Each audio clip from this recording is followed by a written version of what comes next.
أعوذ بالله من الشيطان الرجيم.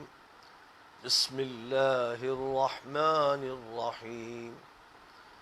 الحمد لله الذي خلق السماوات والأرض وجعل الظلمات والنور ثم الذين كفروا بربهم يعدلون.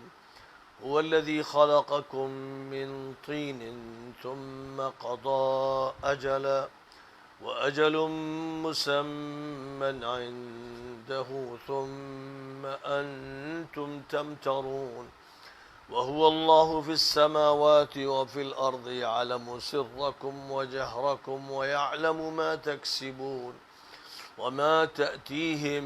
من آية من آيات ربهم إلا كانوا عنها معرضين. فقد كذبوا بالحق لما جاءهم فسوف يأتيهم أنباء ما كانوا به يستهزئون. ألم يروا كم أهلكنا من قبلهم من قرن مكناهم في الأرض ما لم نمكن لكم وأرسلنا السماء عليهم مدرارا وجعلنا الأنهار تجري من تحتهم فأهلكناهم بذنوبهم وأنشأنا من بعدهم قرنا آخرين. ولو نزلنا عليك كتابا في قرطاس فلمسوه بأيديهم لقال الذين كفروا إن هذا إلا سحر مبين. وقالوا لولا أنزل عليه ملك ولو أنزلنا ملكا لقضي الأمر ثم لا ينظرون. ولو جعلناه ملكا لجعلناه رجلا وللبسنا عليهم ما يلبسون. ولقد استهزئ برسل من قبلك فحاق بالذين سخروا منهم ما كانوا به يستهزئون. قل سيروا في الأرض ثم انظروا كيف كان عاقبة المكذبين. توحید الہی کے منکرین. تمام تعریفیں اور حمد و ثنا اس اللہ کے لیے ہیں جس نے آسمانوں اور زمین کو پیدا کیا اور تاریکیوں اور روشنی کو وجود بخشا. پھر بھی کافر دوسروں کو اللہ کے برابر ٹھہراتے ہیں. وہی ہے جس نے تم کو مٹی سے پیدا کیا، پھر ایک مدت تمہاری زندگی کی طے کر دی اور طے شدہ مدت اس کے یہاں متعین ہے، اور تم شک و شبہ میں پڑے ہو اور کٹ حجتی کرتے ہو. وہی ہے آسمانوں میں معبود برحق، وہی زمین میں معبود برحق. وہ تمہارے رازوں سے بھی واقف ہے اور تمہاری علانیہ باتوں سے بھی، اور وہ جانتا ہے کہ تم کیا کرتے ہو.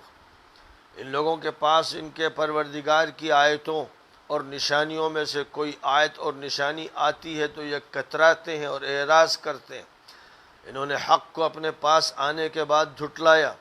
آئندہ ان چیزوں کی حقیقت ان کے سامنے آ جائے گی جن کا یہ مذاق اڑاتے ہیں. کیا انہوں نے نہیں دیکھا تاریخ کی عبرت انگیز نگاہ سے کہ ان سے پہلے کتنی نسلوں کو ہم نے ہلاک کیا. ہم نے ان کو زمین میں طاقت اور اقتدار تم سے زیادہ دیا تھا اور ان پر موسلا دھار بارشیں کی تھیں اور ان کے نیچے آبادیوں کے زیریں علاقے میں نہریں جاری کی تھیں. پھر ان کے گناہوں اور جرائم کی وجہ سے ہم نے انہیں ہلاک کیا اور ان کے بعد دوسری نسلوں کو اٹھا کھڑا کیا. کافروں کے حیلے، بہانے اور استہزاء کی حرکتیں. اگر ہم آپ کو کاغذوں میں لکھی ہوئی تحریریں دے دیں جیسے ان کے مطالبے ہیں اور یہ انہیں اپنے ہاتھوں سے چھو کر بھی دیکھ لیں، تب بھی یہ کافر کہتے رہیں گے کہ یہ کھلا ہوا جادو ہے. اور ان کا کہنا ہے کہ ان پر فرشتہ کیوں نہیں اترا، یعنی ان کی مدد کے لیے فرشتے کیوں نہیں آتے. اگر ہم ان کے حسب مطالبہ فرشتوں کو اتار دیں گے تو ان کا معاملہ نمٹا دیا جائے گا، پھر انہیں مہلت نہیں ملے گی. نبی کی نصرت اور کافروں کے عذاب کے ذمہ دار فرشتوں کا نزول تو قوموں و لشکروں کی تباہی کے لیے ہوتا ہے، اور اگر بحیثیت پیغمبر ہم فرشتہ مقرر کرتے تو اسے ایک انسان ہی بناتے اور ان کو انہی شبہات میں ڈال دیتے جن شبہات کو اب یہ پیدا کر رہے ہیں۔ آپ سے پہلے بہت سے رسولوں کا مذاق اڑایا گیا، اور مذاق اڑانے والوں پر وہ عذاب مسلط ہوا جس کا وہ مذاق اڑا رہے تھے۔ آپ ان سے کہیے کہ دنیا میں سفر کر کے دیکھ لو، جھٹلانے والوں کو کیا سزا ملی۔ سورۃ الانعام کی آیتیں پڑھی گئی ہیں، آیت نمبر 1 سے آیت نمبر 11 تک آیتیں پڑھی گئیں اور ان کا ترجمہ پیش کیا گیا۔ سورۃ الفاتحہ سے جو سلسلہ شروع کیا گیا تھا اور سورۃ المائدہ کے اختتام تک پہنچا، وہ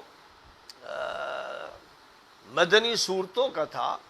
جہاں تک سورۃ الفاتحہ کا تعلق ہے وہ مکی سورہ ہے، لیکن اس کی حیثیت تو قرآن پاک کے مقدمے کی ہے۔ وہ ایک جامع ترین سورہ ہے جو پورے قرآن پاک کا عطر کشید کرتی ہے اور اس کا خلاصہ پیش کرتی ہے، اور پورے قرآن پاک کا وہ ایک مختصر ترین مقدمہ ہے۔ لیکن سورۃ البقرہ اور سورۃ آل عمران اور سورۃ النساء اور سورۃ المائدہ، یہ وہ صورتیں ہیں جو مدینہ منورہ میں نازل ہوئیں، اور مدینہ منورہ میں جو صورتیں نازل ہوئیں ان کے زمانے متعین ہیں۔ آیتوں سے بھی زمانوں کا تعین ہو جاتا ہے، اور سیرت رسول صلی اللہ علیہ وسلم اور آیتوں کا تقابلی مطالعہ کرنے سے بات واضح ہو جاتی ہے، اور روایتوں سے بالکل قطعی طور پر یہ بات بھی ثابت ہے کہ کون سی سورہ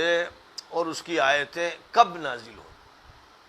جہاں تک سورۃ البقرہ کا تعلق ہے، نبی اکرم صلی اللہ علیہ وسلم کی ہجرت کے بعد سے اس کا نزول شروع ہوا، اور پھر وہ سن 10 ہجری تک چلتا رہا۔ طویل عرصے پر وہ سورہ پھیلی ہوئی،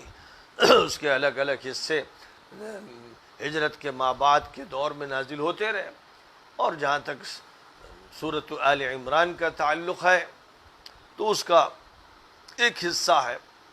جو اس وقت اترا تھا جب نجران کا وفد سن 9 ہجری میں حضور صلی اللہ علیہ وسلم کی خدمت میں آیا تھا۔ نجران کے عیسائیوں کا وفد آیا تھا، اور وَإِذْ غَدَوْتَ مِنْ أَهْلِكَ سے لے کر آخر سورہ تک وہ حصہ ہے جو جنگ احد کے بعد اترا تھا۔ سورۃ النساء کا جہاں تک تعلق ہے، یہ ایک ایسی سورہ ہے جو جنگ احد کے بعد کے دور سے نازل ہونا شروع ہوئی، اور اس کے بعد 2-3 سال کے عرصے کے اندر اس سورہ کے جو مختلف اجزاء ہیں وہ نازل ہوئے۔ سورۃ المائدہ کا بھی یہی حال ہے کہ یہ جو دور ہے 2ری، 3ری اور 4تھی اور 5ویں ہجری کا، جو ہجری کے یہ سن ہیں، ان میں سورہ پاک کے مختلف ٹکڑے نازل ہوئے، اور نبی صلی اللہ علیہ وسلم کا یہ طریقہ کار تھا کہ آپ کاتبین وحی سے یہ بات ارشاد فرما دیتے تھے کہ ان آیتوں کو فلاں مقام پر درج کیا جائے، تو نبی صلی اللہ علیہ وسلم پر آیتیں جو اترتی تھیں، ایک تو ان کا زمانہ ہوتا تھا اور ان کی ایک ترتیب ہوتی تھی، نزولی ترتیب، اور ایک وہ ترتیب ہوتی تھی جو نبی صلی اللہ علیہ وسلم کے ہی طے کرنے کی بنیاد پر درج کی جاتی تھی کہ فلاں آیتیں فلاں جگہ پر اور فلاں آیتیں فلاں مقام پر فلاں آیتوں کے ساتھ درج ہونی ہے۔ تو یہ وہ ترتیب تھی جس کے بارے میں یہ بات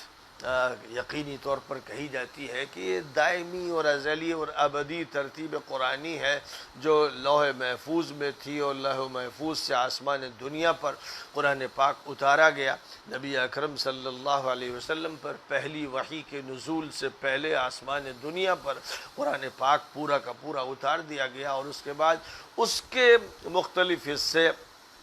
اتارے جاتے رہے، اس کے اقتباسات نازل ہوتے رہے۔ اب ظاہر ہے کہ جو مکہ مکرمہ کا دور ہے 13 سالہ، اس دور میں قرآن پاک کے جو حصے نازل ہوئے ان کی جگہ مدنی صورتوں کے بعد شروع ہو رہی، لہذا سورۃ الانعام کا جہاں تک تعلق ہے، جو سورہ ہے اور صرف کہ مکی سورہ ہے، بلکہ خاص طور پر روایتوں سے یہ بات معلوم ہوتی ہے کہ مکی آخری زمانے میں یہ سورہ پاک نازل ہوئی۔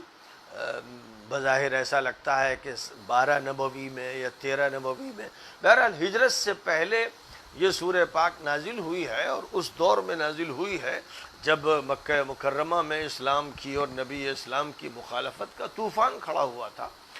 مکی دور سے واقف ہونا چاہیے، اور سیرت پر جتنی کتابیں لکھی گئی ہیں ظاہر ہے کہ وہ قبل بعثت کے دور کا بھی جائزہ لیتی ہیں اور بعد بعثت کے دور مکی کا جائزہ لیتی ہیں، اور جس شخص کو بھی قرآن کا مطالعہ کرنا ہے، جس شخص کو بھی قرآن کی تفسیر پڑھنی ہے، اس پر لازم ہے، قطعی طور پر لازم ہے کہ پہلے وہ سیرت نبوی پڑھے۔ سیرت نبوی سے واقف جو شخص ہوگا وہی قرآن پاک کی ترتیب نزولی کو بھی سمجھ سکے گا اور اس کی دائمی ترتیب کو بھی سمجھ سکے گا، اور جو شخص سیرت رسول صلی اللہ علیہ وسلم سے واقف نہیں ہوگا وہ قرآن صحیح معنی میں سمجھ نہیں سکتا ہے۔ تو بہرحال جہاں تک مکی صورتوں کا تعلق ہے، جو صورتیں مکی کے دور میں نازل ہوئی وہ مکی دور کے تقاضوں کے مطابق نازل ہوئی۔ جو صورتیں مدنی دور میں نازل ہوئیں وہ مدنی دور کے تقاضوں کے مطابق نازل ہوئیں۔ ایسا نہیں تھا کہ دور کا تقاضا کچھ اور ہے اور بات کچھ اور کہی جا رہی ہے۔ یہ محض ایک کلاسیکل لٹریچر نہیں تھا کہ اس کا مطالعہ کر لیا جائے ایک روایتی کتاب کے طور پر، یا محض مستقبل کی باتیں نہیں تھی، پیشین گوئیاں صرف نہیں تھی کہ بس مستقبل کی امیدوں اور آرزوؤں میں رہتے ہوئے چیزوں کا مطالعہ کر لیا جائے۔ زمینی جو حقیقتیں تھیں، جو واقعات پیش آ رہے تھے، جن چیلنجوں کا سامنا تھا، جو چیلنج پیش کیے جا رہے تھے، جو اس وقت کی صورتحال تھی، اس کے تذکرے ہیں مکی صورتوں میں، مکی آیتوں میں۔ تو اس طرح سے سیرت رسول صلی اللہ علیہ وسلم اور قرآن پاک کی آیات دونوں کے درمیان بہت ہی گہرا ربط و تعلق ہے۔ عائشہ صدیقہ رضی اللہ تعالی عنہ کی ایک حدیث میں یہ بات بیان کی گئی ہے کہ حضرت عائشہ نے بعض صحابہ کے اس سوال پر کہ حضور کے بارے میں بتائیے، تو ان سے یہ کہا تھا کہ کیا آپ لوگ قرآن نہیں پڑھتے؟ تو ظاہر ہے کہ جواب یہ تھا کہ قرآن تو پڑھتے ہیں۔ تو ان کی طرف سے جو جواب تھا وہ یہ کہ حضور تو سراپا قرآن ہے، حضور کا جو کردار ہے وہ گویا قرآن کی ترجمانی ہے۔ کان خلقہ القرآن، آپ کے جو اخلاق، آپ کی جو صفات، آپ کے جو خصائل، آپ کے جو شمائل، آپ کا جو کردار، آپ کا جو طریقہ کار ہے وہ قرآن ہی ہے۔ یعنی ایک طرف قرآن ہے جو مکتوب ہے، ملفوظ ہے، لکھا گیا ہے، پڑھا گیا ہے، اور ایک نبی پاک علیہ الصلاۃ والسلام کی ذات اقدس ہے جس میں قرآن پاک جذب ہو گیا ہے، عکس اس کا نظر آتا ہے، اور قرآن پاک کی ترجمانی نظر آتی ہے، زبانی بھی اور عملی بھی۔ تو اس اعتبار سے سیرت اور قرآن کا بہت ہی گہرا ربط و تعلق ہے کہ قرآن کی فہم کے لیے سیرت کا فہم ضروری ہے۔ بہرحال سیرت کا جب فہم ضروری ہے تو یہ بات معلوم رہنی چاہیے کہ نبی صلی اللہ علیہ وسلم کا ایک وہ دور ہے جو نبوت سے پہلے کا ہے، اور جو دور نبوت سے پہلے کا ہے قرآن پاک نے اس کے بھی تذکرے کیے ہیں، اس کو بالکل ہی چھوڑ نہیں دیا گیا ہے۔ لیکن وہ دور جو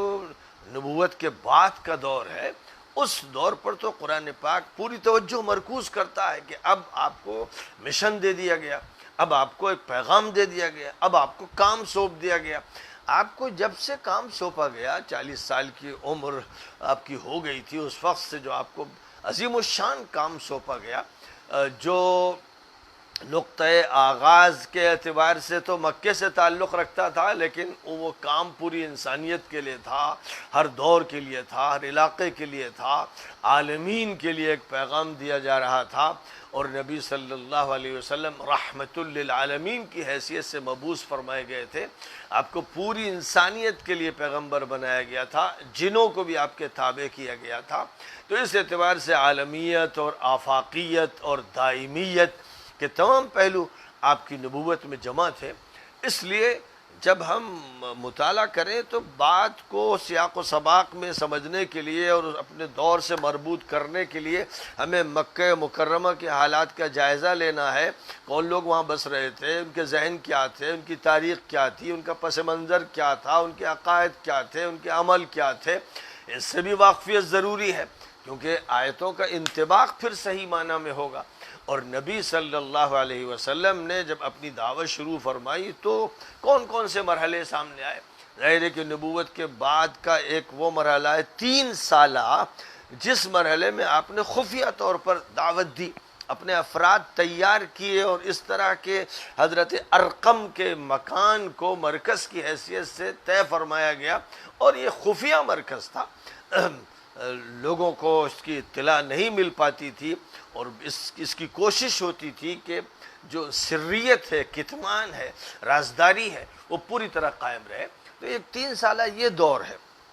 اس دور میں کام خاموشی سے ہوتا رہا، اگرچہ بھنک لگ چکی تھی اور خاموش سی مخالفت ہو رہی تھی، لیکن 3 سال کے بعد اللہ تعالیٰ کی طرف سے یہ حکم آیا تھا کہ فاصدع بما تؤمر وأعرض عن المشرکین۔ اب جو حکم آپ کو دیا جا رہا ہے اس کو آپ کھل کر بیان کیجیے اور مشرکوں کی پرواہ مت کیجیے۔ تب آپ نے صفا کی پہاڑی پر چڑھ کر اعلان کیا تھا۔ یہاں سے اب آپ کا مشن علانیہ ہو گیا، اور اس علانیہ مشن کے بعد جو طوفان اٹھا ہے، اس طوفان کا یہ نتیجہ تھا کہ 2 سال کے بعد، یعنی پہلا مرحلہ 3 سالہ، پھر 2 سالہ مرحلہ، اتنی زیادہ شدت پیدا ہوئی، اتنا ستایا گیا کہ نبی صلی اللہ علیہ وسلم نے اپنے متعدد اصحاب کو یہ حکم دیا کہ وہ مکہ مکرمہ چھوڑ کر حبشے جائیں، اور حبشے بھی آپ نے اس لیے ان کو بھیجا کہ آپ کی جو معلومات تھی کہ جو عیسائی حکومتیں ہیں ان میں حبشے کی جو عیسائی حکومت ہے یہ سب سے بہتر ہے، منصفانہ حکومت ہے، ایک عادل حکمراں ہے، اور وہاں یہ جائیں گے تو ان پر ظلم نہیں ہوگا اور ان کو دعوت کا موقع ملے گا۔ لہذا نبی صلی اللہ علیہ وسلم نے یہ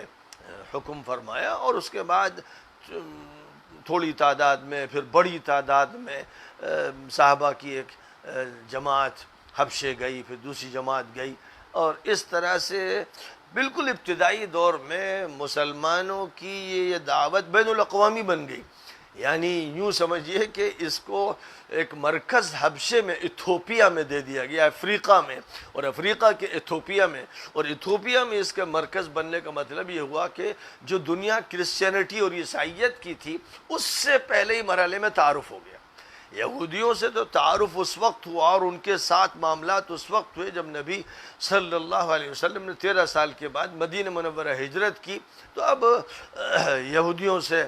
نمٹنے کے مواقع ملے، لیکن عیسائیوں سے جو رابطہ تھا وہ بالکل ابتدائی عرصے میں ہوا کہ مکی دور میں، اور مکی دور میں بھی نبوت کے 5 سال ابھی گزرے تھے کہ نبی صلی اللہ علیہ وسلم نے اپنے اصحاب کی جماعتوں کو حبشے روانہ کیا، اور وہاں سے جو دروازہ کھلا ہے وہ دروازہ ایسا تھا کہ بین الاقوامی سطح پر اور عیسائی دنیا میں ایک اسٹیٹ مسلمانوں کے ساتھ ہو گئی، اس کا حاکم مسلمان ہو گیا۔ بتدریج یہ واقعہ ہوا۔ ادھر سن 5 کے بعد اور جو طوفان میں شدت پیدا ہوئی اور مخالفت کا زور ہوا، اور جو وفد مکہ مکرمہ سے حبشہ بھیجا گیا تھا وہ ناکام واپس لوٹا۔ اس کا نتیجہ یہ ہوا کہ 2 سال کے بعد پھر ایک مخالفت اس شکل میں ظاہر ہوئی جس میں ایک سوشل بائیکاٹ کا فیصلہ کیا گیا، ایک معاہدہ تیار کیا گیا، اور کعبے کی دیوار پر آویزاں کیا گیا، اور یہ قسم کھا لی گئی کہ محمد صلی اللہ علیہ وسلم اور جو ان کے ساتھی، ان کے خاندان کے لوگ ان کے ساتھ جڑے ہوئے ہیں، ان کا بائیکاٹ کرنا ہے۔ تو اس طرح سن 5 سے لے کر سن 7 تک کا ایک دور وہ رہا، پھر سن 7 سے یہ مقاطع اور بائیکاٹ شروع ہوا جو سن 10 تک رہا۔ اس طرح پہلا دور 3 سال کا، دوسرا دور 2 سال کا، پھر تیسرا دور 2 سال کا یعنی 5 سے 7، اور پھر 7 سے 10 تک کا ایک دور رہا ہے۔ یہ وہ دور رہا ہے جس میں حضور پاک علیہ الصلاۃ والسلام کو اور آپ کے ان خاندان کے ان افراد کو جو آپ کے ساتھ تھے ان کو بڑی سخت اذیتیں دی گئیں، ان کو بھوکا مارنے کی کوشش کی گئی، ان کے بچوں کو تڑپایا گیا، اور گویا ایک ایسی موت کی طرف ڈھکیلنے کی کوشش کی گئی کہ جس میں ان کو قتل بھی نہ کیا جائے اور ان کو بھوکا مار دیا جائے۔ یہ ایک مرحلہ تھا جو بہت سخت تھا، جس کے بعد نبی صلی اللہ علیہ وسلم کے سامنے اب ایک متبادل تلاش کرنے کی فکر تھی، اور آپ نے طائف کو بطور متبادل طے فرمایا، لیکن جب وہاں کا سفر کیا تو مکے والوں سے زیادہ بدماش اور غنڈے اور مجرم طائف کے لوگ تھے جنہوں نے آپ کے ساتھ جو معاملہ کیا وہ مکے والوں نے بھی نہیں کیا تھا، 10 سال میں وہ معاملہ نہیں کیا تھا جو ان مجرموں نے 1-2 دن میں کر دیا۔ اور پھر نبی صلی اللہ علیہ وسلم کو بہرحال اپنے وطن مکے آنا پڑا، اور اب جو دور شروع ہوا ہے یہ اسلام کی جو عالمی تاریخ ہے اس میں اس طرح شروع ہوا کہ نبی اکرم صلی اللہ علیہ وسلم کے واقعہ اسراء اور معراج کا آغاز ہوا کہ بس طائف کے سفر کے بعد ہی اللہ تعالیٰ کی طرف سے آپ کو مسجد اقصیٰ لے جایا گیا، اور پھر وہاں سے آسمانوں کی سیر کرائی گئی اور واپس لایا گیا، اور معجزانہ طور پر یہ سارا عمل چند ساعتوں میں ہو گیا کہ بس فجر کی نماز کے وقت آپ مکہ مکرمہ واپس آ گئے، اور رات کی کس گھڑی میں آپ کو لے جایا گیا تھا اس کو تو اللہ ہی جانتا ہے۔ اس زمانے میں گھڑیاں تو تھی نہیں، نہ کمپیوٹر تھا، نہ موبائل تھا کہ اس سے منٹوں سیکنڈوں کے سارے پتے چلا لیے جائیں، لیکن بہرحال رات کی کسی ساعت میں یہ عمل ہوا، اور فجر کے وقت فجر کی نماز کے بعد واپسی ہو گئی۔ تو یہ واقعہ ہوا، اور یہیں سے پھر اب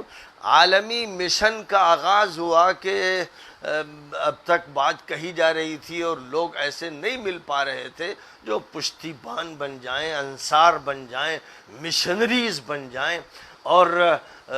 نبی کے لیے اپنی جانوں کی بازی لگانے کے لیے تیار ہو۔ یہ عمل اب شروع ہوا سن 11، 12، 13 میں منا کے جو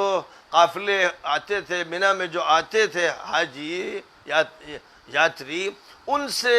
ملنے کے جو اب مواقع ملے، بات تو حضور کہتے ہی رہتے تھے، لیکن اب مدینہ منورہ کے قبیلے خزرج و قبیلے اوس کے ایسے افراد آئے جنہوں نے بات سنی اور قبول کی۔ 6 افراد نے قبول کی، پھر 12 نے دوسرے سال قبول کی، پھر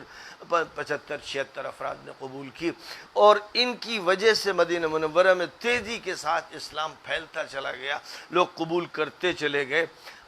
یہ ایک عظیم الشان تبدیلی ہے۔ تو بہرحال اس اعتبار سے 3 سالہ دور، پھر 2 سالہ دور، پھر 2 سالہ دور، پھر 3 سالہ دور، پھر 3 سالہ دور، یہ ادوار ہیں جو مکی ادوار ہیں۔ ظاہر ہے کہ ان ادوار میں جو نبی اکرم صلی اللہ علیہ وسلم کی طرف سے بات کہی جا رہی ہے، جو دلائل دیے جا رہے ہیں، ان میں جو اصل موضوع تھا وہ تو توحید کا تھا، کیونکہ سب سے زیادہ بڑی جو مصیبت تھی وہ شرک کی تھی، اور شرک کا تو حال یہ ہے کہ وہ انڈے بچے جس طرح کے دیتا ہے، اور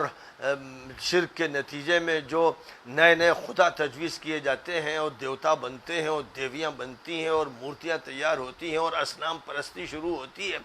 اس کی ایسی ایسی شکلیں سامنے آتی ہیں کہ ہندوستان میں 33 کروڑ دیوتا ہو گئے، یعنی خرافات کی کوئی کسر نہیں چھوڑی گئی۔ انسان کا دماغ فیل ہو جائے اس کی تعداد گنتے ہوئے اور اس کی حقیقت کو سمجھنے کی کوشش کرتے ہوئے، تو پھر انسان ایسا بولا ہو جاتا ہے، ایسی ایسی حرکتیں کرتا ہے، ایسے بولتا ہے، اور ہر چیز کے اندر اس کو خدا کی خدائی نظر آتی ہے، اور ظاہر ہے کہ خدا تعالیٰ کی تجلیات اس معنی میں کہ جو چیز بھی ہے وہ اس کی تخلیق ہے، اس کے ذریعے سے اس تک پہنچنا چاہیے، لیکن جن کے دماغ چھوٹے ہوتے ہیں، گٹھل ہوتے ہیں، وہ اسی پہ ٹھہر جاتے ہیں اور وہ وہیں پر خدا کو دیکھنے لگتے ہیں۔ تو اس کا نتیجہ پھر یہ ہوتا ہے کہ شرک شیطان کے جال میں لوگوں کو پھنسا دیتا ہے، اور جب شرک ہوتا ہے اور شیطان کا جال ہوتا ہے تو پھر بدماشی ہوتی ہے، فحاشی ہوتی ہے، عیاشی ہوتی ہے، ظلم ہوتا ہے، زیادتی ہوتی ہے۔ کون سی برائی ہے جو شرک کے ساتھ نہ پیدا ہو؟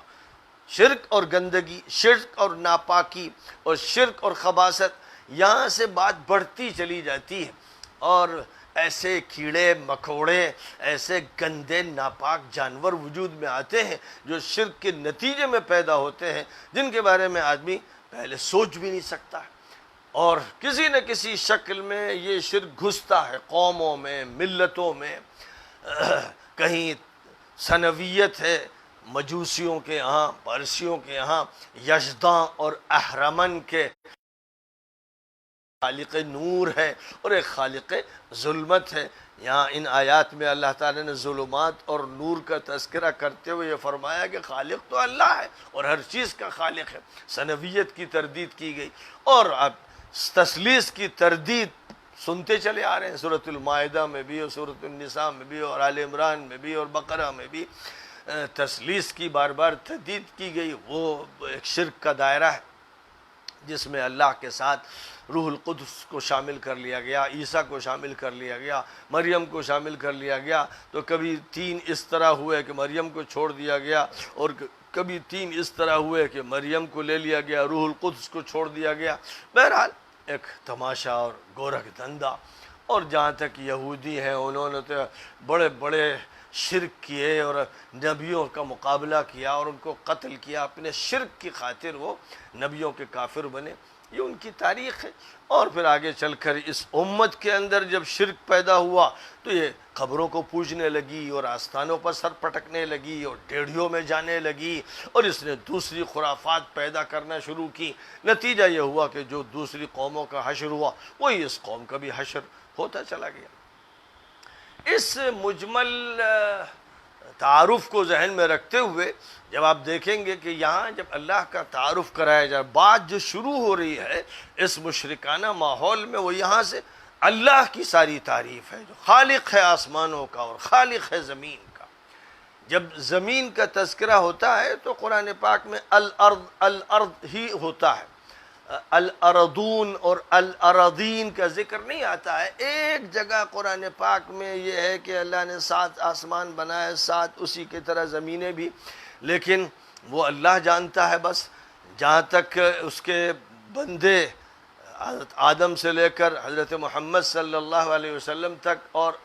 آپ سے لے کر ہم تک، اور پھر قیامت تک، ہم لوگ جو جانتے ہیں وہ ایک زمین کو جانتے ہیں بس۔ اگر دوسری زمینیں بھی ہیں اور ان پر بھی مخلوق رہیں، جیسے ایک حدیث سے جو ابن عباس رضی اللہ تعالیٰ عنہما سے منقول ہے، ایسا ہے تو وہ جانے، اپنا کام وہ سمجھیں۔ لیکن بہرحال ہم جو چیز دیکھتے ہیں کہ جہاں بھی قرآن پاک ذکر کرتا ہے آسمانوں کا، وہاں جمع کا صیغہ استعمال کرتا ہے، کہیں پر واحد کا صیغہ بھی اس معنی میں استعمال کرتا ہے کہ جو بھی ہمارے سر پر ہے، جو بلندی میں ہے وہ سما ہے۔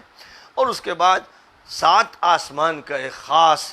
تصور ہے اور ایک حقیقت ہے، اور نبی صلی اللہ علیہ وسلم نے ان 7 آسمانوں کو دیکھا ہے اور ان سے آپ گزرے ہیں، تو وہ ایک واقعہ ہے،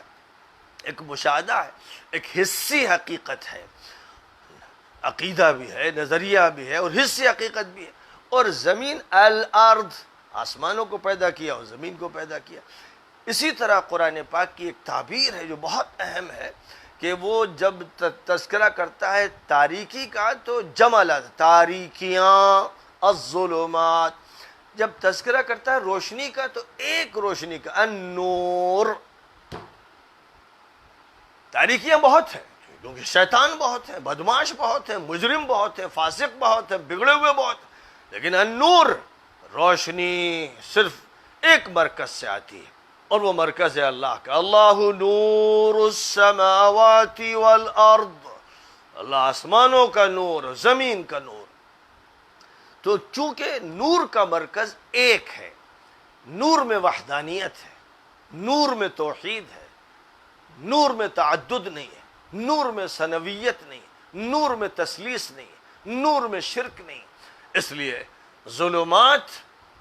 کو جمع لایا جاتا ہے اور نور کو واحد لایا جاتا ہے. فرمایا کہ خالق تو اللہ ہے، اور یہ کافر نہ ہنجار، نہ شکرے، نہ قدرے، بے عقلے، یہ اللہ کے ساتھ شریک کرتے ہیں. اللہ نے پیدا کیا مٹی سے، انسانوں کو مٹی سے پیدا کیا، ایک مدت ان کے لیے متعین فرمائی. اللہ کے ہاں مدت طے ہے اور تم شک و شبہ میں پڑے ہوئے ہو. اور اللہ ہے جس کی حکمرانی آسمانوں میں ہے اور زمین میں ہے. کسی کے اندر بس نہیں ہے کہ جو اللہ کی حکمرانی سے ٹکرا جائے. بڑے بڑے ملکوں، بڑی بڑی طاقتوں کے حکمراں جب ملک الموت آتا ہے تو آنکھیں پتھرا جاتی ہیں، وہ صدر جمہوریہ ہوں یا وزیر اعظم ہوں یا فلاں و چنی و چنا ہوں، چمگادڑ کی طرح، چوہے کی طرح مرتے ہیں. جب اللہ کا فیصلہ ہوتا ہے کہ اب موت آئے گی تو پھر سارے کس بل نکل جاتے ہیں، کر و فر ختم ہو جاتے ہیں، آنکھیں پتھرا جاتی ہیں، گال پشک جاتے ہیں، نبضیں ڈوب جاتی ہیں، دل کی دھڑکنیں بند ہو جاتی ہیں. یہ ایک حقیقت ہے جس سے اللہ کی حکمرانی اور کبریائی اور قدرت کا ظہور ہوتا ہے.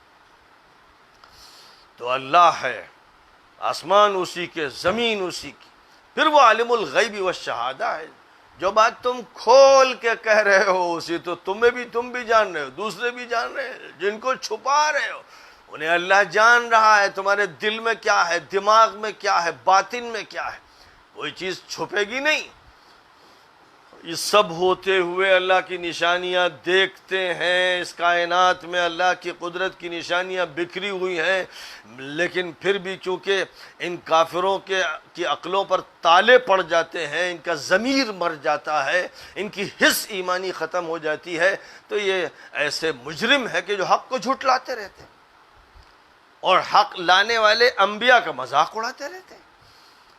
اور اس سے سبق نہیں لیتے کہ کتنی قوموں کو خدا تعالیٰ نے ناپید کر دیا، ہلاک کر دیا. ایک بچہ بھی نہیں بولنے والا رہ گیا. عذاب الہی آتا ہے تو جو مجرم ہوتے ہیں وہ پکڑے جاتے ہیں، ان کے ساتھ جو ہوتے ہیں وہ بھی عذاب کی لپیٹ میں آ جاتے ہیں. اس کے بعد اللہ بعد میں جو بھی فیصلہ فرمائے، قوم عاد پر عذاب آیا ہو یا قوم سمود پر آیا ہو یا قوم لوط پر آیا ہو یا قوم عاد پر سمود پر آیا ہو، کسی پر بھی آیا تو بوڑھے، بچے، جوان، عورتیں، سب پر آیا. یہ نہیں ہوا کہ بچے بچا لیے گئے، یہ نہیں ہوا کہ عورتیں بچا لی گئیں. عذاب نے تو سب کو کھا لیا. پوری قوم نوح کی ختم کر دی گئی، پوری قوم عاد کی ختم کر دی گئی. جس سے ڈرنا چاہیے کہ لوگ یہ نہ سمجھیں کہ جو بچے ہیں اور عورتیں ہیں وہ بچ جائیں گی. کوئی نہیں بچے گا. عذاب جب آئے گا تو سب کو اپنے منہ میں لے لے گا. زلزلہ آتا ہے تو ننھے منھے معصوم بچے بھی ختم ہو جاتے ہیں، وہ بھی دفن ہو جاتے ہیں. طوفان آتا ہے اور کوئی سونامی آتی ہے تو لاکھوں کروڑوں انسان پانی میں تنکے کی طرح بہتے ہیں، ڈوبتے ہیں، مرتے ہیں. یہ ایک نظام ہے، قانون ہے، اور اس قانون کے مطابق عمل ہوتا ہے. حدیثوں نے اس کی وضاحت کر دی کہ جو بھئی بے گناہ ہیں ان کو قیامت میں اللہ تعالیٰ بے گناہی اٹھائے گا، اور جو گنہگار ہیں ان کو سزا بعد میں بھی ملے گی. لیکن جب دنیا میں سزا آتی ہے عمومی نوعیت کی تو پھر وہ کسی کو چھوڑتی نہیں. تو بہرحال قادر مطلق اللہ ہے. سمندر سے بھاپ وہ اڑاتا ہے، فضا میں بادل وہ بناتا ہے، بارش وہ برساتا ہے، نہریں اس نے جاری کی ہیں، پہاڑ اس نے بنائے ہیں، زمین کی تہوں میں جو کچھ ہے، اس کی پیٹھ پر جو کچھ ہے اور فضاؤں میں جو کچھ ہے، یہ اس کی تخلیقات ہیں. ان تخلیقات پر ایمان لانے والا عقل مند ہوتا ہے، ان کا انکار کرنے والا احمق ہوتا ہے، سفی ہوتا ہے، گدھا ہوتا ہے. فرمایا جا رہا ہے کہ جن کے دل اور جن کے ضمیر سیاہ ہوتے ہیں وہ ہر اچھی بات کی جھوٹی تعویلات کرتے ہیں، ہر اچھی بات کی تردید کرتے ہیں. فرمایا کہ یہ جو ہیں، یہ جو مجرم و کافر ہیں، ملحد، اگر ہم نبی پر کتاب اتارتے، یہ دیکھتے کہ فرشتے کتاب لیے چلے آ رہے ہیں جیسا کہ ان کے مطالبے ہیں، یہ بھی ہم کر دیں، یہ ماننے والے نہیں، کہیں گے یہ جادو ہے، جادو ہے. فرعون نے حضرت موسیٰ کی عصا کو جادو کہا. ید بیضا کو جادو کہا، اور پھر جو کچھ ظاہر ہوتا رہا اللہ کی نشانیوں میں سے جس چیز کا ظہور ہوتا رہا اس کو جادو کہا۔ نبی اکرم صلی اللہ علیہ وسلم نے جو چیز بھی پیش کی اس کو جادو کہا، یہاں تک کہ قرآن جو ایک فکری کتاب ہے، دعوتی کتاب ہے، اصلاحی کتاب ہے، قانونی کتاب ہے، وہ مجرم، اندھے، بہرے، گونگے، بدماش قرآن کو بھی جادو کہتے تھے۔ تو فرمایا اللہ تعالیٰ نے کہ فرشتہ اگر ہم اتار دیں ان کے مطالبے پر تو جو حشر ہوا تھا قوم عاد و قوم سمود کا، وہ ان کا بھی چشم زدن میں ہو جائے گا، کوئی بچہ زندہ نہیں رہے گا، سب کا خاتمہ کر دیا جائے گا کہ یہ ہمارا قانون ہے کہ جب ہم لوگوں کے مطالبے پر بھیجتے ہیں اپنے فرشتوں کو تو وہ عذاب کے فرشتے ہوتے ہیں جو جھلسا کے رکھ دیتے ہیں۔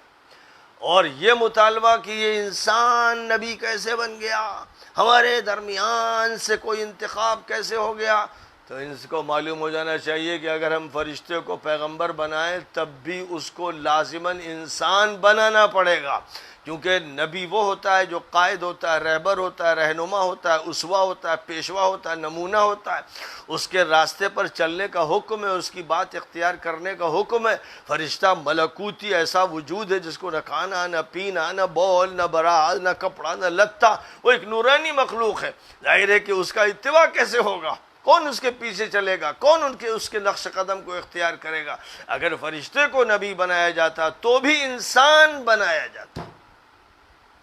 اور پھر وہی بات ہوتی، پھر وہی شکوک و شبہات، پھر وہی استہزاء و تمسخر اور مذاق کا ماحول، جن کے دماغ خراب ہو جاتے ہیں، جن کے کینسر لگ جاتا ہے اور جن کو ایڈز کا مرض لگ جاتا ہے، جن کے باطن اور ظاہر پر شیطان مسلط ہو جاتا ہے، پھر وہ یہی حرکتیں کرتے رہتے ہیں یہاں تک کہ فحاق بالذین سخروا منہم ما كانوا به یستہزئون، جس کا مذاق اڑاتے ہیں اسی کی مار ان پر پڑتی ہے، وہی چیز ان پر مصیبت بن جاتی ہے اور اسی کی گرفت میں آ جاتے ہیں اور وہی پٹک کے اسی کے ذریعے سے مارے جاتے ہیں۔ نہیں نظر آتا، فرمایا دیکھ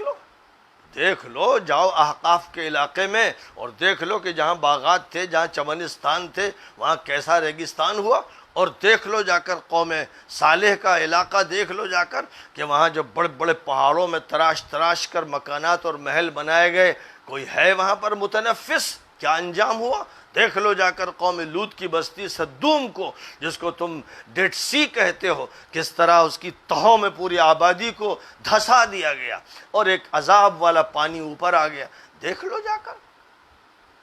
تو فرمایا جا رہا ہے کہ قل سیروا فی الارض ثم انظروا، چلو زمین میں سفر کرو، دیکھو ملکوں میں جا کر عبرت کی جگہ دیکھو، عبرت کی جگہوں کو دیکھنے اور عبرت حاصل کرنے کا قرآن میں حکم دیا گیا۔ آج کے مجرم اور خطا کار اور صہیونی اور صلیبی لعنتوں کے ذمہ دار آل سعود، جہاں حضرت صالح کی قوم پر عذاب آیا تھا وہاں پکنک اسپاٹ بنا رہے ہیں، اور قوم لوط پر جہاں عذاب آیا تھا وہاں ریزارٹ بنا رہے ہیں۔ اب یہ وہ علاقہ جو معذب قوموں کا علاقہ ہے، وہاں تفریحات اور عیاشیوں اور بدماشیوں کے انتظامات کر رہے ہیں۔ کیا یہ کھلی دلیل اس کی نہیں ہے کہ یہ شیطانچے ہیں اور شیطان کے چیلے ہیں اور ابلیس کی اولاد ہیں اور دین کے منکر ہیں اور ان کا نفس خبیث ہے، اور یہ نبی پاک علیہ السلام کی ساری کوششوں کو ناکام کرنے پر تلے ہوئے ہیں۔ وآخر دعوانا ان الحمد للہ رب العالمین۔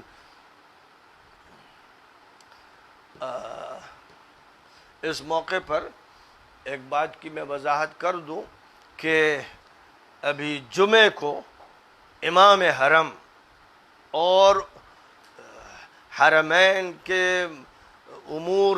کے ذمہ دار اعلیٰ جناب عبدالرحمن سدیس صاحب نے تقریر فرمائی، جمعے کا خطبہ دیا مسجد حرام میں، جس میں یہودیوں کے ساتھ تعلقات اور یہودیوں کے ساتھ دوستی کے لیے بیان فرمایا، اس کے لیے تمہید کی، کیونکہ جو کام امارات نے کھل کر کیا ہے، ظاہر ہے کہ یہ دونوں حکومتیں یہودیت کی پیداوار ہیں اور یہودی ماں کا دودھ پی کر یہ سب بڑھے ہیں، لیکن جو چیزیں مخفی تھیں وہ اب کھلنے کا دور آ گیا ہے۔ تو پہلے انہوں نے روابط کا اعلان کیا، اب جو روابط آل سعود قائم کرنے جا رہے ہیں کھلم کھلا دکھا کر پوری دنیا کو بتاتے ہوئے سمجھاتے ہوئے، اب چونکہ اس کا دور قریب آ گیا ہے تو استعمال کیا گیا۔ حرم کے امام عبد الرحمن السدیس کو جو قرآن پڑھتے ہیں تو لگتا ہے کہ فرشتے پڑھ رہے ہیں، اور دعا مانگتے ہیں تو لگتا ہے کہ آسمان کو پھاڑ دیں گے اور زمین شق کر دیں گے، اور پھر اس کے بعد جب حکام پرستی کے مظاہرے کرتے ہیں تو اس وقت کچھ دوسرا ہی منظر ہوتا ہے۔ اس وقت نہ داڑھی باقی رہ جاتی ہے، نہ غترہ باقی رہ جاتا ہے، نہ حرم کی نسبت باقی رہ جاتی ہے۔ یہی امام حرم ہیں جن کو حکومت واشنگٹن لے گئی تھی، ابھی 1 سال کی بات ہے، واشنگٹن لے گئی تھی۔ واشنگٹن کو دیکھ کر پھٹی پھٹی آنکھوں سے انہوں نے فرمایا تھا کہ دنیا کے صرف 2 قائد ہیں جو پوری انسانیت کی قیادت کر رہے ہیں اور امن و امان کے ساحل تک اس کو پہنچائیں گے، ایک محمد ابن سلمان اور ایک ٹرمپ اور محمد ابن سلمان، یہ دنیا انسانیت کے قائد ہیں۔ یہ ان کا بیان ہے، ریکارڈڈ ہے، لاکھوں نے سنا، اور پھر لوگ سن رہے ہیں اور سر پیٹ رہے ہیں اور رو رہے ہیں کہ یا اللہ، اگر یہ حالت ہوگی حرمین کے اماموں کی اور ان کے سربراہ و ذمہ دار کی تو کیا حشر ہوگا بقیہ ملاؤں کا، مولویوں کا، مفتیوں کا، قاضیوں کا اور سرکار اور دربار سے وابستہ ملازموں کا کیا حشر ہوگا۔ یہ ایک خطرناک صورتحال ہے، اور اس کے علاوہ کیا کیا نہیں بیانات دیے گئے، اور جو بیچارے بے گناہ جیلوں میں بڑے بڑے علماء ہیں، طلباء ہیں، صلحاء ہیں، صالحین ہیں، جن کو حکومت نے مجرمانہ طور پر جیلوں میں ڈالا ہے، ان کو دہشت گرد کہہ رہے ہیں۔ یہ امام صاحب انہیں دہشت گرد کہہ رہے ہیں، اور دہشت گرد حکومت کی فضیلتیں ایسی بیان کر رہے ہیں کہ لگتا ہے کہ ابو بکر و عمر و عثمان و علی چھوٹے ہو گئے۔ یہ حکومت ان سے آگے بڑھ چکی ہے، یہی ہے جو اس وقت اللہ کی نمائندگی کر رہی ہے۔ ایسا جھوٹ اور دجل و فریب کیسے زبان پر اور حرم میں اور منبر حرم پر جاری ہوتا ہے؟ یہ ایسی خطرناک صورتحال ہے جس کے خلاف پوری دنیا کے مسلمانوں کو ایک آواز ہو کر اتنی شدت کے ساتھ اس کو چیلنج کرنا چاہیے، اس کے خلاف پوری دنیا کے مسلمانوں کو کھڑا ہو جانا چاہیے، اور قسم کھا لینی چاہیے کہ حرمین جب تک ان سے خالی نہیں کرائے جائیں گے، ان سے آزاد نہیں کیے جائیں گے، اس وقت تک کوئی مسلمان چین سے نہیں بیٹھے گا۔ یہ بیان میں نے کل عربی میں میں نے ان کے خطبے پر ایک بیان جاری کیا ہے، اور اردو میں کیونکہ اس پر بات نہیں ہوئی تھی اس لیے اس وقت یہ چند کلمات میں ذکر کر رہا ہوں۔ کاش کہ مسلمانوں میں غیرت پیدا ہو، حمیت پیدا ہو، اور جو اس طرح کے سرکاری ملازمین کی حیثیت رکھنے والے مولانا ہیں، مولوی ہیں، صوفی ہیں، اور ایسے ہیں بہت سے جو لال رومال سر پہ ڈالتے ہیں، جوکر سر پہ ان کی طرح نقل کرتے ہوئے ان کی طرح لال رومال ڈالتے ہیں، اور جو شیخ بنتے ہیں اور جو اپنی مسندوں کے مظاہرے کرتے ہیں اور ان کے بارے میں خاموش رہتے ہیں، وہ صحابہ کو گالی دیں، وہ عمر کی گستاخی کریں، ابو بکر کی شان میں گستاخی کریں، خالد بن الولید کی شان میں گستاخی کریں، تو یہ ملا ٹولہ، یہ خبیث اور کرایہ دار مولویوں کی خاموشی دیکھنے کی ہوتی ہے، اور وہاں ہر طرح کا جرم کریں اور یہاں تک کہ حرم کی حرمت بھی پامال کر دیں، تو آپ دیکھیں گے کہ یہ جو صاحب مسند و صاحب مشیخت ہیں کس طرح خاموشی سے اس کو گزار دیں گے، کیونکہ ان کی طرف سے جو ان کو چھچڑے ملتے ہیں اسی پر وہ پلتے ہیں۔ اس لیے عوام کو، پوری ملت کو چاہیے کہ وہ پہچان لے کہ کون اپنے ہیں، کون پرائے ہیں، کون قرآن پاک کا علمبردار اور حامل ہے اور کون اس کے چھپے اور کھلے دشمن ہیں۔ ضروری ہے کہ اس صورتحال سے واقف ہوں۔ یہ آپ کو فرقوں میں بانٹیں گے، یہی لوگ ہیں جب حقیقتیں کھولی جائیں گی اور حدیثیں پیش کی جائیں گی اور آیتیں پیش کی جائیں گی، تو یہی طبقہ ہے مجرموں کا جو باہر نکل کے آئے گا، زبانیں پھاڑے گا، گلے پھاڑے گا، چیخے گا، لیکن جب وہاں پر آل سعود اور آل نہیان جزیرۃ العرب کو مس کر رہے ہوں گے تو یہ خاموش رہے گا اور یہ اندر اندر خوش ہو رہا ہوگا اور یہ کوشش میں ہوگا کہ کہیں نہ کہیں سفارت خانے سے ایک ریال ہی مل جائے۔ یہ فرق ہے جس سے پہچان ہوتی ہے۔ اس لیے اے لوگوں، اس سے پہچانو اور کسی بات کو مت سنو۔ یہ جو جھوٹی تاریخ پیش کرتے ہیں اور جھوٹی باتیں کرتے ہیں کسی بھی موضوع کے بارے میں، یہ یاد رکھو کہ ان کے جھوٹ کو ٹھوکر مار دو، اور جو بات نبی پاک علیہ الصلاۃ والسلام سے ثابت ہے، قرآن کی آیتوں سے قطعی طور پر ثابت ہے، اس کو سنو، اس پر توجہ دو۔ اور پہچان کے لیے یہ ہے کہ دیکھو کون ہے جو یہودیوں کے ساتھ کھڑا ہے، دوستیاں رچا رہا ہے اور جزیرۃ العرب کو بگاڑ رہا ہے، اور کون ہے جو احقاق حق کی کوشش میں لگا ہوا ہے۔ اسی سے پہچانو۔ بس یہ پہچان اگر تمہارے ہاتھ میں آ گئی تو انشاءاللہ وہ مسلمان جو مدرسوں میں ہیں، جو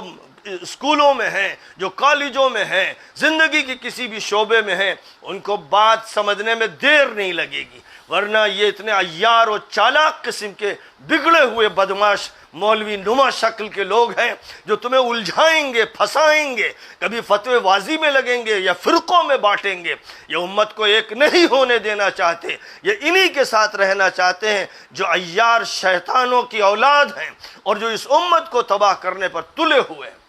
یہ بات مجھے کھل کر کہنی پڑ رہی ہے کہ کاش کے دماغ کھل جائیں اور ضمیر بیدار ہو جائے، اور کاش کے ان کو ہوش آئے قبل اس کے کہ خدا کا ان پر عذاب نازل ہو۔ وآخر دعوانا ان الحمد للہ رب العالمین۔